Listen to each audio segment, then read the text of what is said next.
अस्सलाम वालेकुम dear students.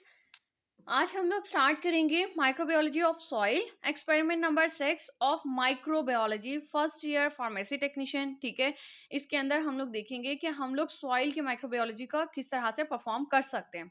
ठीक है, तो सबसे पहले पहले हम लोग क्या करेंगे, हम लोग अपरेटस देख लेते हैं। एज फॉर एग्जाम्पल हमें इसके अंदर एक पैट्री डिश चाहिए होगी, ठीक है, जिसके अंदर हमने न्यूट्रिएंट ग्रोथ मीडिया बनाना है। बीकर चाहिए होगा जिसके अंदर हम लोग एगर को डालकर पका लेंगे। रैपिंग पेपर चाहिए हमें। वेइंग बैलेंस चाहिए जिसके ऊपर हम लोग एगर का वजन करेंगे। सॉइल चाहिए एज अ सैंपल, ठीक है, और न्यूट्रिएंट एगर चाहिए होगा जिसको हमने हमारा न्यूट्रिएंट मीडिया है, ठीक है, और ऑटोक्लेव चाहिए जिसके अंदर हमने उसको ऑटोक्लेव करना है। अब इसको परफॉर्म करने से पहले हम लोग थोड़ी सारी थ्योरी लिख लेंगे अपनी कॉपी में। लिखेंगे क्या, that soil can be defined as a region of earth crust where geology and biology meet. Microbes are grown there, microorganisms वहां पर ग्रो करते हैं। ठीक हो गया, ये आपने थोड़ी एक डेफिनेशन लिख दी सॉइल की। चाहो तो आप इससे ज्यादा भी लिख सकते हो, लेकिन आप इतना ही यहाँ पे डाटा लिखो कि जितना अगर आपकी कॉपी खोलने पर एक्सटर्नल आपसे पूछ ले तो आपको आता हो। ठीक हो गया। अब let's start our procedure. Procedure में हम लोग क्या करते हैं, सबसे पहले पहले आप लोग अपनी क्या करोगे, आप लोग अपनी जो पेट्री डिशेज हैं, ठीक है, उनको आप लोग प्रिपेयर कर लेते हो। आपने इसके अंदर क्या किया, आपने एगर लिया, ठीक है, आपने एगर लेकर और उसका आपने वजन कर लिया। वजन करने के बाद आपने उसको एक बीकर में डाला। बीकर में डालकर आपने उसको अंदर पानी डाला और अपने न्यूट्रिएंट एगर तैयार कर दिया। अब आपने वो जो अपने न्यूट्रिएंट एगर प्रिपेयर किया था, जो कि हमने पिछले प्रैक्टिकल्स में किया है, ठीक है, इसको आप अपनी पैट्री डिश में डाल दोगे। ये एक काम हो गया आपका, ठीक है। पैट्री डिश में आपने अपना न्यूट्रिएंट एगर तैयार करके इसके अंदर डाल दिया। दूसरी तरफ क्या करोगे, आप लोगों ने 3 बीकर्स लेने और तीनों की तीनों बीकर्स में आप लोग 1 ग्राम 1 ग्राम 1 ग्राम सॉइल डालनी है, यानी कि मिट्टी। 1 ग्राम इसमें डालनी है, 1 ग्राम इसमें और 1 ग्राम इसमें। अब इसके अंदर अब आप लोग क्या करोगे, 10 ml पानी डालोगे, इसमें 100 ml पानी डालोगे और इसके अंदर 1000 ml पानी डालोगे। ये चीज हो गई। अब आप लोगों ने 3 न्यूट्रिएंट, ये इस तरह की न्यूट्रिएंट एगर वाली आपने पैट्री डिशेस 3 तैयार की थी, ठीक है, ये भी 3 तैयार कर ली। ये एक काम हो गया था आपका। और यहाँ पर आपने 3 बीकर्स तैयार कर लिए, ठीक है, 10, 100 और 1000 ml वाला। अब आप लोग क्या करोगे, आपके पास जो एक पैट्री डिश थी उसके अंदर ये वाला सैंपल डालो, ठीक है, आपने वो लिया और इसके अंदर आपने मिक्स किया।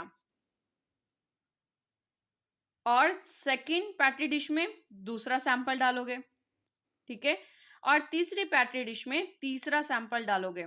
और after incubation at room temperature, after 24 hours, 24 घंटे के बाद रूम टेम्परेचर पर आप लोग जब देखोगे तो इनके अंदर कॉलोनीज प्रिपेयर्ड हुई होंगी। एज लाइक दिस वन, आप लोग कहते हो आप लोगों ने सॉइल का सैंपल प्रिपेयर पहले कलेक्ट कर लिया, फिर बाद में उसको आपने डिसॉल्व कर लिया पानी के अंदर। या फिर आप लोग क्या करते हो, आपने 3 बीकर्स लिए, एक के अंदर तीनों में आपने 1-1 ग्राम क्या डाल दिया, मिट्टी डाल दी, और इसमें 10 ml पानी डाला, इसमें 100 ml डाला और इसमें आपने 1000 ml डाला। 3 आपने पैट्री डिशेस तैयार कर ली, ठीक है। पैट्री डिशेस तैयार करने के बाद आपने एक पैट्री डिश में ये वाला सैंपल डाला, दूसरे में ये डालोगे और तीसरे में ये डाल दोगे। और फिर बाद में अपनी पैट्री डिशेस को इंक्यूबेट कर दोगे इंक्यूबेटर के अंदर for 24 hours at room temperature. ठीक हो गया।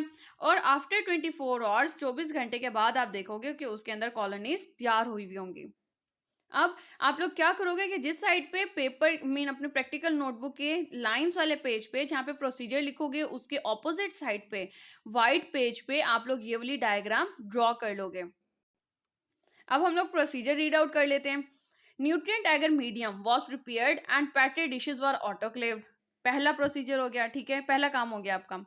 अब 1 gram of soil sample was taken in 3 beakers. Add 10 ml, 100 ml and 1000 ml of water in 3 beakers respectively. 0.5 solution, 5 ml solution from each beaker put on the prepared plates. आपने इधर से 0.5 ml लिया, एक plate पे डाला, दूसरी में से 0.5 लिया, दूसरी प्लेट पे डाला, तीसरी में से 0.5 ml लिया और तीसरी प्लेट में डाल दिया। Incubate them for 24 hours at room temperature. And individual cells were grown as isolated colonies, यानी कि अलग अलग सेल्स जो होंगे वो पैदा हो जाएंगे एज आइसोलेटेड कॉलोनीज की सूरत में। इसके नीचे आइए, ये जो आपका टेबल है ये आप लोग व्हाइट पेज पे भी बनाओगे और आप लोग यहाँ पर भी बना दो।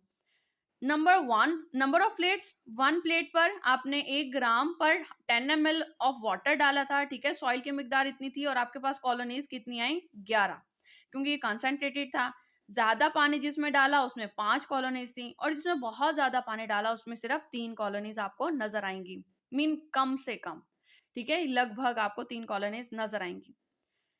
Results, after incubation period microorganisms show colonies which are different in morphology, ठीक है। इंक्यूबेशन पीरियड के बाद आपने माइक्रो ऑर्गेनिजम्स ये जाहिर करने लगी कि मीन शो कॉलोनीज, उन्होंने कॉलोनीज जाहिर की which are different in morphology, जो कि शक्ल शुबाहत में मुख्तलिफ थी। It was also shown that higher concentration of soil, और ये भी जाहिर हुआ कि जहाँ पर ज़्यादा मिकदार थी किसकी, मिट्टी की, हैज़ मोर माइक्रोब्स, वहाँ पर ज़्यादा माइक्रो ऑर्गेनिज्म से, then that in the low concentration of soil, बनिस्बत उसके जहाँ पे पानी ज़्यादा था और मिट्टी कम थी। ठीक हो गया। ये रिजल्ट्स आप लोग अपने वाइट पेज पे भी लिखोगे। आई होप कि आज का प्रैक्टिकल आप लोगों को ठीक से समझ आ गया होगा। फिर भी नहीं समझ में आया तो आप लोग कमेंट सेक्शन में क्वेश्चन कर सकते हैं। अब तक के लिए इतना ही। Thank you so much. अल्लाह हाफिज।